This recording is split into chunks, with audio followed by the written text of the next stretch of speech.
Hi friends, இது Wednesday vlog. இது தான் காலையில் காஃபி குடித்ததுமே உடனே சுறுசுறுப்பாக என்னுடைய வேலையை வந்து ஸ்டார்ட் ஆகிடுச்சு. இன்றைக்கி சமையல் வந்து பார்த்திங்கன்னா சொரக்காய் வேர்க்கடலை போட்டு வந்து கூட்டு தான் வந்து பண்ணுறேன்.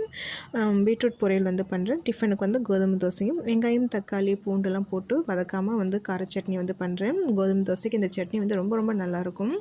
சொரக்காய் கூட்டு ரெசிபி வந்து ரொம்ப சிம்பிள் தான். ஒரு 10 நிமிஷத்தில் வந்து வைக்கலாம். அதோடைய ரெசிபி வந்து நான் வந்து லாங் வீடியோவில் வந்து நான் ஷேர் பண்ணுறேன்.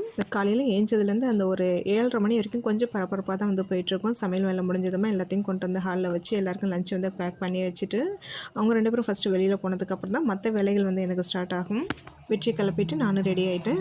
எனக்கு தோசை ஊற்றி எடுத்துக்கிட்டு வெற்றி ஸ்கூலில் விட்டுட்டு அதுக்கப்புறம் நானும் கிளாஸ் போயிட்டேன். அதுக்கப்புறமா இது ஈவினிங்காக எடுத்தது தான். சாதனாக்கு ஈவினிங் ஸ்நாக்ஸ்க்கு வந்து இன்றைக்கி வந்து பாலும் பழம் தான் வந்து நான் பண்ணுறேன். வெற்றிக்கு சாதனாக்கு அது ரொம்ப பிடிக்கும். எனக்கு இதில் பால் ஊற்றினா வந்து பிடிக்காது. சும்மா ஒரு 4-5 பீஸ் சாப்பிட்டுட்டு அதுக்கப்புறமா பசங்களுக்கு மட்டும் வந்து பால் ஊற்றி கிளறிட்டேன். இதை கொண்டு போய் சாதனாக்கு வந்து கொடுத்துட்டு வெனஸ்டே விலாக் வந்து கூடிய சீக்கிரம் ஷேர் பண்ணுறேன்.